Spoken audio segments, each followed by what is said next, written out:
ተምክርተማይቶም ተሓደ ሱዳን ከይዱ አንዳንዱ ከ77 ያልተናነሰ ድርቅ አለ which means 1 ሚሊዮን ገደማ ሰው ይሞታል ማለት ነው። ተመዛመልት ዝመጹስ አካዲስ መጹስ ቀድሞ ሁሉ ውድና እናነ ደንደል የሰዎቹን ሁኔታና አካላዊ ገጽታ ለማብራራት ቃላት ጉልበት የላቸውም። ረሃብ ስለጨረሳቸው ነፍሶችና ስጋዎች ለመግለጽ ቋንቋ አቅም የለውም።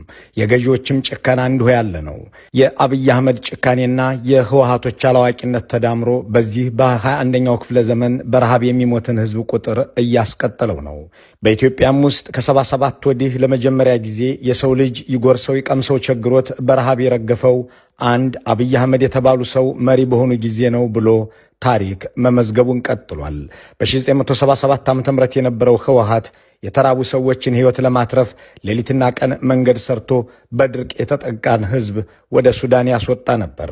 የዘንድሮ ህወሓት ግን እንዲህ ያለ ብልሃትንም ሆነ ህዝብን ማፍቀር አልታደለምና ዜጎች በአገራቸው በረሃብ ሲያልቁ ከሚሰጣቸው እርዳታ ላይ መዋጮም እስከ መሰብሰብ ይደርሳል። በ77 ዓ.ም የነበሩት መሪ ኮሎኔል መንግስቱ ኃይለማርያም የተራበ ህዝብ እርዳታ እንዲደርሰው ከተፋላሚዎቻቸው ጋር የማስተላለፊያ ኮሪደር ፈጥረው በእሳቸው ቁጥጥር ስር ያለውንም ለማዳን የሰፈራ ፕሮግራም እስከ መቅረጽ ደርሰው ነበር። የዘንድሮው መሪ ኮሎኔል አብይ አህመድ ደግሞ በድርቅ የተጠቃን ህዝብ ለመርዳት የመጣን ስንዴ በዶላር ሸጠው ጠመንጃና ጥይት ገዝተው ራሱን ይገድሉታል። እነዚህ ተራ ፍረጃዎች ወይም አሉባልታዎች አይደሉም። ራሳቸው የተናገሩት ሚዲያዎች የዘገቡት ነው። ሰሞኑን በትግራይ ክልል ሕጻጽ በተባለው የተፈናቃይ ካምፕ እየሞተ ያለው ህዝብ አብይ አህመድን የሚያስደስትና የሚያዝናና ለመሆኑም መጠራጠር አይቻልም። ህወሓት ደግሞ ከሚራቡና ከሚሞቱ ሰዎች ፖለቲካ ለመፈለግ የሚጣጣር መሆኑን በግላጭ አሳይቷል። ገና ከጅምሩ ነገር ያልሰመረለት ስምረትም የኦህዴድ ወኪልነቱን ለማስቀጠል ከአዲስ አበባ መግለጫ ሲያወጣ ይህንኑ እያደረገ ነው። በዚህ ሁሉ መሃል ለትግራይ ህዝብ ሞት የሚያዝንና በእኔ የመሪነት ዘመን ሰዎች በረሃብ ሞቱ ሲባል እኮ የሚያሳፍር ታሪክ ነው ብሎ የሚደነግጥ ገዢ የለምና እንደ ተራ ነገር ይታለፋል። ይሄኛውም ተራ ድምዳሜ ሳይሆን ከድርጊታቸውና ከንግግራቸው የሚነሳ ነው። የአገር መሪ ነኝ ብለው አገር ማለት 4 ኪሎና ፒያሳ የምትመስላቸው አብይ አህመድ የኢትዮጵያን ህዝብ አብዝተው እንደሚጠሉት እንደሚንቁትም ገድለውና አዋርደው ብቻ ሳይሆን በየአጋጣሚውም ተሳድበው አሳይተዋል። የሚወዱትና የሚወድቁለት ህዝብ ባይኖርም የትግራይን ህዝብ ደግሞ የበለጠ እንደሚጠሉት ከበው ሲያስርቡት ጦር ጋብዘው ጭምር ሲወጉት አሳይተዋል። ይህም ሳይበቃቸው በህዝብ ማዕበል ተዋግተው አባረሩን ብለው ጠቅላላ ህዝቡ እንደተፋለማቸው በመናገር እያንዳንዱ ሕፃንና እናት የእሳቸው ጠላት መሆኑን አውጀዋል። ይህንን ጠላት ጨርሰው ለማጥፋት ዘምተው 1 ሚሊዮኑን ገድለው 1 ሚሊዮኑን አፈናቅለው 70 በመቶውን አደህይተው የክልሉን ፋብሪካዎች አውድመው 100,000 ሴቶችን እኛ በሳንጃ ተደፍረናልና ድፈሩ ብለው አስፈጽመዋል። በዚህ ልክ አብዝተው የሚጠሉትን ህዝብ ወግተው ካፈናቀሉት አፈናቅለው እርዳታ እንዳይደርሰውም ከዘጉበት የመጣውን እርዳታም በጎረቤት ሀገራት ሸጠውም ጠመንጃ ከገዙበት በኋላ ለሞት እየዳረጉት ቀጠሉ። ይህንን ያለው ይህ በምስሉ ላይ የሚታየው የሮይተርስ ምርመራ ዘገባ ነው። የትግራይን ህዝብ እንደ ቅርሱና ውርሱ የሚመለከተው የዘንድሮው የህወሓት አመራር ደግሞ በሱ የመደራደርና የመፈጸም አቅም ማነስ ምክንያት 5 ዓመትና ከዚያ በላይ በተፈናቃይ ካምፕ ውስጥ እንዲቀመጥ ያደረገውን ህዝብ ውድብን ሳልይዝ ወደ መጣሁበት አልመለስም አለኝ እያለ እስከ ሞት ያደርሰዋል። ተፈናቃዮችም ሌሎችም ከሁሉም በፊት ህወሓትን ነው ማዳን የምንፈልገው ነው የሚሉን። ወደ ቤታችን ለመመለስ ህወሓትን ሳንይዝ አይሆንም ይላሉ። በጣም ዝገርም እዩ። ኣብ ኩሎም መድረኻት በጣም የሚገርም ነው። በሁሉም መድረኮች የተፈናቀለው ህዝባችን ብቻውን ይሁን በአካባቢው ካለው ህዝብ ጋር እንደ ህወሓት ስናወያይ ተፈናቃይ ስላለበት ችግር መከራ እየኖረው ስላለ አስከፊ ህይወት ይናገራል። ሆኖም ግን መጀመሪያ ህወሓት ትኑርልኝ ነው የሚለው። ወደ ቦታችን ለመመለስ ህወሓት ትኑርልን ብለው ነው ሁሉ ጊዜ የሚነግሩን። ይሄ በህዝቡና በህወሓት መካከል ያለውን ትስስር የሚያሳይ ነው። ነብራ ዘሎ ሕሱም ናብራ ይዛረብ ይግን ለቀደም ውድባይ ታልወለይ ለአንድ አመራር የህዝብ ልቄትና ረሃብ ብቻውን በራስ ፈቃድ ኃላፊነት ለመልቀቅ በቂ ነበር። የህወሓት አመራር ግን የትግራይን ህዝብ ለደመኛና ደንበኛ ጠላቱ ለአብይ አህመድ የሞተ አዋጅ ዳርጎትም ያላንተ ወደ ቤት ያልመለስም አለኝ እያለ ያፌዛል። ይህ ሳይበቃው ከተፈናቃይ ካምፕ ሄዶ ተመጽቶም ከሚኖረው ህዝብ እጅ የሰው እጅ አይቶ ከሚኖር ምንዱባን መዋጮ ይሰበስባል። ማስረጃ ፍለጋ የህወሓት ካድሮች ያሰራጩትን ይህንን በምስሉ ላይ የሚታየውን ዘገባ እንመልከት። መረጃው ጥቅምት 29 2018 ዓ.ም ከምዕራብ ትግራይ ተፈናቀለ ህዝብ ቁርሴ ለሰራዊቴ በሚል መሪ ቃል ለምዕራብ ግንባር ትግራይ ሰራዊት ለአርሚ 11 ድጋፍ አደረገ በሚል የተዘገበ ነው። ህዳር 14 ቀን ከሌላ የተፈናቃይ ካምፕም ተመሳሳይ መደረጉን እነዚሁ የህወሓት ካድሮች እንደ ትልቅ ቁም ነገር ሲያሰራጩት ከርመዋል። ከተራቡ አንጀቶች ከተጠሙ ጉሮሮች ላይ ነጥቆ የሚወስደው የህወሓት አመራር በቀን 3 ጊዜ በልቶ ያድራል። በብዙ አጀብ ይጠበቃል። በምቾት ቤት ያድራል። መኪና ይቀያይራል። ከሰማዕታት ሐውልት ግቢ በጥቂት ኪሎ ሜትሮች ርቀት ላይ ያለ ተፈናቃይ ግን እናንተን ሳሊዝ ወደ ቤት ያልመለስም አለን እየተባለ ይነገድበታል። አብይ አህመድ የትግራይ ህዝብ ላይ ሁላ አቀፍ ጦርነት የከፈቱት እንዲህ ያለ መከራ እንዲደርስበት ነው። እሳቸውም የመንግስት ሰራተኛውን ደሞዝ ከልክለው የጽዳትም የመዝገብ ቤትም ሰራተኛም አትክልተኛም ዘበኛም በልቶ እንዳያድር የሚያደርጉ፣ ሸቀጥ ወደ ክልሉ እንዳይገባ ኬላ የሚያቆሙ፣ ቱሪስት እንዳይሄድ ከኤርፖርት የሚመልሱ የዚህ ህዝብ ሁነኛ ጠላት ናቸውና አሁን በረሃብ ሲሞት ደስ ሊላቸው ግድ ነው። የትግራይ ህዝብ ወዳጅ ነኝ የሚለው ግን ደግሞ የህዝብን ቁርስና ምሳ እየነጠቀ የሚወስደው የህወሓት አመራር ከ77 ወዲህ እንደገና ረሃብ ህዝብን እንዲፈጅ ሲደረግ ከአዲስ አበባን ፖሊሲ ሲቀረጽ አስተግባሪ ሆኖ ተቀምጧል። በ1977 ዓ.ም የነበረው የህወሓት አመራር ግን እንዲህ ያለ አልነበረም። እምባ ባረገዙ አይኖቹ የምታገልላቸው ሰዎች እየሞቱ ነው ብሎ የልቡን መሰበር የሚናገር ደግሞም አልቅሶ ብቻ ሳይሆን የሚበላ ወዳለበት ቦታ ለማስወጣት በጨረቃ መንገድ ቀይሶ የሚያድር አርቆ ማስተዋልን የታደለ አመራር ነበር። This is the saddest time in my life. I have seen many desperate times, but none of them is as desperate as this one. የምንዋጋበት ምክንያት የለም። ምክንያቱም የምንዋጋላቸው ህዝቦች በረሃብ እያለቁ ነውና። ይህ በህይወቴ ውስጥ አሳዛኝ ጊዜ ነው። Because the people that I am fighting for are dying because of lack of food.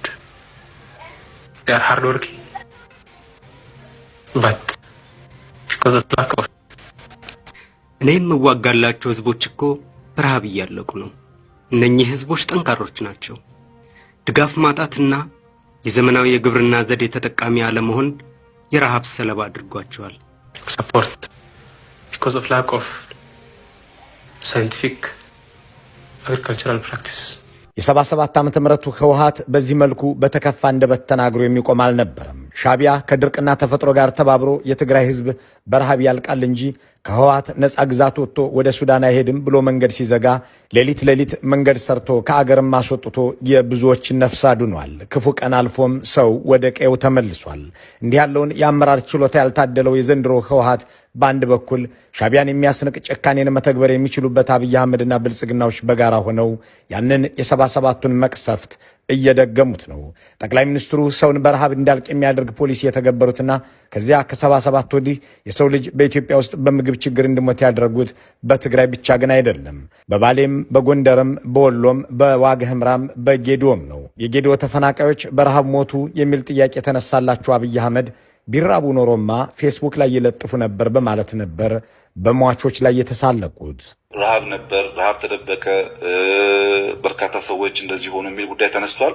ረሃብ በሚመለከት የመጀመሪያው ሐሳብ አሁን ባለንበት ዘመን እንኳን በርከት ያለ ሰው ተርቦ ቀርቶ የእናንተ የበላችሁትን ምሳስ መደበቅ ይቻላል ወይ የሚለውን ለእናንተ መተው። ያልተሰራው የዛሬ 10 ዓመት ኢንሳ ያለ የነበረው በሚባልበት ዘመን ዛሬ ሰው ተርቦ መደበቅ የሚቻል አይመስለኝም። ምክንያቱም ተራበ የሚባለውም ሰው ቢሆን ከ10 ቢያንስ አንዱ ሰው ሞባይል አለው፣ በፌስቡክ ራሱ መዘገብ ይችላል። ከ40 ዓመታት በኋላ ለመጀመሪያ ጊዜ ሰው በረሃብ እንዲረግፍ ያደረጉ፣ ለእርዳታ የመጣን እህል ሸጠው ጠመንጃ የሚገዙ፣ የራሳቸውን ህዝብ ላድን ብለው እርዳታ ይዘው ለሚመጡ ሰዎች ደግሞ የኔን ስንዴ ካልገዛችሁ ምግብ ለተራባ አታቀርቡም የሚሉ ጠቅላይ ሚኒስትር በእንግሊዝ ፓርላማ ይሄው ወንጀላቸው መነጋገሪያ ሆኖ ነበር። የ1977ቱ ድርቅ 40ኛ ዓመት ሲሞላው የእንግሊዝ ምክር ቤት አብይንና መንግስቱ ኃይለማርያምን አነጻጽሯቸው ነበር። በ1977 የነበረው ኮሚኒስታዊ ስርዓት ዜጎችን እንዲሞቱ ያደረገው ረሃብ ደብቆ ነው፣ ይሄኛው አገዛዝ ግን ማስራብን እንደ ውጊያ ስልት ወስዶታል ሲሉ የምክር ቤት አባሉ ዴቪድ አልተን ለሃውስ ኦፍ ኮመንስ ሪፖርት አቀርበዋል። 40 years ago, on the 22nd of November 1984, in the House of Commons, I challenged the then government and its policy on Ethiopia. ከ40 ዓመታት በፊት በፈረንጆቹ ህዳር 1984 በዚሁ ምክር ቤት የብሪታንያ መንግስት በኢትዮጵያ በሚከተለው ፖሊሲ ላይ ጥያቄ ቀርቦ ነበር። በወቅቱ የነበረው የመንግስቱ ኃይለማርያም መንግስት ዓለም እንዲያምን ይፈልግ የነበረው ስለ አብዮቱ ስኬትና ስለ ብልጽግናው ነበር። ይህ ተከትሎ ቢቢሲ ረሃቡን እስኪያጋልጥ ድረስ ተረጂ ተቋማት ችግሩን ሳያምኑ እንዲቆዩ አድርጓል። ከ40 ዓመታት በኋላ ባለፉት ዓመታት በኢትዮጵያ እንደገና የተከሰተው ግን ከዚህ የባሰና ተመሳሳይ ሁኔታ ነው። የሀገሪቱ መሪዎች ዓለም እንዲያውቅላቸው የሚፈልጉትና ነባራዊ ሁኔታ ተጻራሪ ናቸው። የአዲስ አበባው መንግስት ረሃብን እንደ ጦር መሳሪያ እየተገለገለበት ነው። በ77 መንግስቱ ኃይለማርያም ረሃብን ደብቀው ቢቆዩም በኋላ ላይ የተደናበረ እርምጃና መፍትሄ ለማበጀት መሞከራቸው አልቀረም። ከህወሓትም ጋር ተነጋግሮና ተደራድሮ የእርዳታ ማስተላለፊያ ኮሪደር ከፍተው ነበር። አብይ አህመድ ደግሞ ከበው ሲያስርቡት የነበረውን ህዝብ አፈናቅለውም በምግብ ችግር እንዲሞት ካደረጉት በኋላ የ77ቱ ተደግሟል የምንለው 1 ሚሊዮን ሰው ከሞተ ነው ይላሉ። 1 ሚሊዮን ሰው ካልሞተ የ77ቱ ተደግሟል ብሎ መናገር ያሳፍራል ሲሉም ይጨምራሉ። ረሃብ አሉ። እውነት ነው እንዴ? ከዚህ ሰው በኋላ የታለ የሞተ ሰው የተባለው የታለ ሲባል ማፈር ያመጣል። አንዳንዱ ከ77 ያልተናነሰ ድርቅ አለ which means 1 ሚሊዮን ገደማ ሰው ይሞታል ማለት ነው። 1 ሚሊዮን ካልሞተ እየዋሸ ነው ያለው ሰው።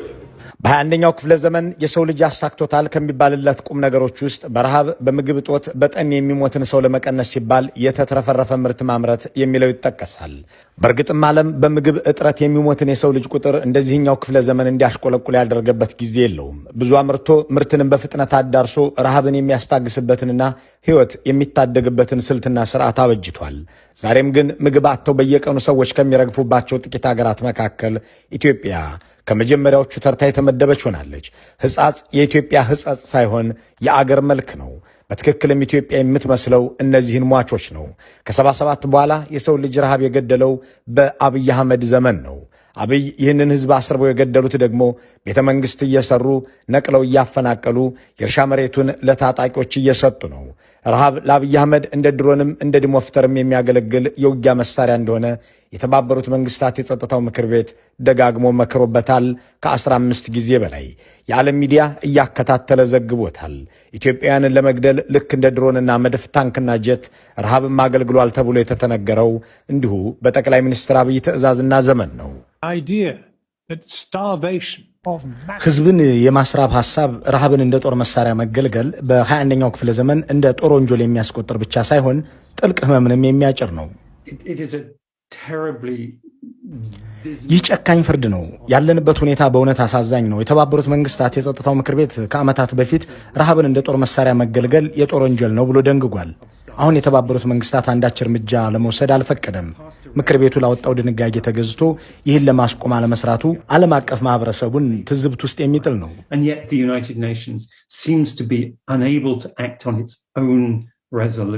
አገዛዙ ኢትዮጵያንን ለመግደል የትኛውንም አይነት መግደያ ተገልግሏል። ከባሌ እስከ ዋግ ኽምራ፣ ከሰሜን ጎንደር እስከ ማዕከላዊ ትግራይ ድረስ ዜጎችን እስከ ገደለለት ድረስ እጁ ላይ የገባለትን እሳት ሁሉ ተኩሷል። የአረብ ድሮኖችን ልኳል። የሩሲያ ታንኮችን አሰማርቷል። የቼክ ቦምብ ጣይ አውሮፕላኖችን ተጠቅሟል። የጎረቤት ሀገራትን ሰራዊት አዝምቷል። ያህል በቃ ሲለው ደግሞ ረሃብን ጦር መሳሪያ አድርጎታል። ይህንንም ከተባበሩት መንግስታት ድርጅት እስከ አውሮፓ ህብረት የተለያዩ መገናኛ ብዙሃን የሰነዱት ጉዳይ ነው። አሁን ጠኔ እየቀጣቸው ያሉት የህፃስ ተፈናቃዮች በሚኖሩበት አካባቢ በጠመንጃ መካከል የሚደረግ ውጊያ የለም። ይህ ሁኔታ እንዲቀጥል ግን አብይ አህመድ ሚሊሻና ሽፍታ አደራጅተው የተከዜ ዘብ እያሉ አሰማርተው ህዝብን ከማሰው አፈናቅለው ረሃብ እንዲጨርሰው አድርገዋል። ተፈናቃዮችን ለመመለስ ከህወሓት ጋር አልነጋገርም ብለው በራቸውን ዘግተዋል። ወዲህ ደግሞ ህወሓት እንዳይመለሱ አደረጋቸው እያሉ ይናገራሉ። ታዲያ ለምን አትነጋገሩም ሲባሉ ከነሱ ጋር አልወያይም ይላሉ። እንዲህ ባሉ ቁማሮች መሃል እየተበላ ያለው የትግራይ ህዝብ የታሪክና የህግ ፍርደኞችን በጊዜ መስተዋት ውስጥ እያስቀመጣቸው እያለፈ ነው። In a related news, famine in the war-torn Ethiopian region of Tigray is on track to spread to other parts of the country, according to a UN. በኢትዮጵያ ውስጥ የተፈጠረው ረሃብ አብይ ሰራሽና ህወሓት አባባሽ ነው የሚለውን ለማሳየት ሁለት አጋጣሚዎችን እናስታውስ። የትግራይ ጦርነት በሰላም ሁሉ ሲቋረጥ የሬዲየት ተቋማት ሰውን ለማዳን እህል ማጓጓዝ እንዲጀምሩ ይፈቀድላቸው ዘንድ ጠቅላይ ሚኒስትሩን ጠየቁ። አብይ የተናገሩትን ጎምዛዛ ንግግር የወቅቱ ጊዜያዊ መንግስት መሪዎችና የእርዳታ ድርጅቶቹ መዝግበውታል። እነዚህ ትግራዮች በጦርነቱ 1 ሚሊዮን ሰው አልቋል እያሉ ስለሆነ ወደ ክልሉ ሊገባ ከታቀደው የእርዳታ እህል ውስጥ ለ1 ሚሊዮን ሰው የተያዘው መቀነስ አለበት አሉ። ከዚያ በፊት ደግሞ እንዲህ ሆነ። የአሜሪካው አምባሳደር ዴቪድ ሳተርፊልድ የፕሬዚዳንት ባይደን መልእክተኛ ሆነው በሚሰሩበት ወቅት ለጥቂት ሳምንታት እርዳታ ወደ ትግራይ እንዲገባ በ2014 የበጋ ወራት ጠቅላይ ሚኒስትሩን እንደምንም አሳመኑ። አብይ የተስማሙት ግን በቅድመ ሁኔታ ነበር። የአሜሪካ ወይም የካናዳ ስንዴ ወደ ትግራይ ከመሄዱ በፊት የዓለም ምግብ ድርጅት WFP እኔ የማቀርብለትን ስንዴ በዶላር ሊገዛኝ ይገባል አሉ። በወቅቱ ካሪሲና ከሌሎችም የኦሮሚያ አካባቢዎች አርሶ አደሩን አስገድደው 1 ኩንታል ስንዴ በ3000 ብር ገዝተዋል። WFP በዶላር ይግዛኝና ለትግራይ ተረጂዎች ያቅርበው ያሉት በዚህ መልኩ ከኦሮሚያ ገበሬዎች የነጠቁትን ስንዴ ነው። አይኑ እያየ ህዝብ ሲያልቅ ማየት ያልወደደው ዓለምም በአብይ ጭካኔ እየተገረመ ዶላሩን ከፍሎ የብልጽግናን ስንዴ ገዛና ወደ ትግራይ ጫነ። በዚህ ወቅት ነበር ስንዴ ኤክስፖርት አደረግን የሚል ፕሮፓጋንዳ የመጣው። ካሪሲ ገዝተው ለትግራይ በውጭ ምንዛሬ የሸጡትን ስንዴ ወደ ውጭ የተላከ ብለው ቀጠፉ። ለWFP ስንዴ የሸጠው ባገኙት ዶላርም ጦር መሳሪያ ከአዘርባይጃንና ከተለያዩ አገራት በኮንትሮባንድ ገዝተው ያንኑ ህዝብ ገደሉበት።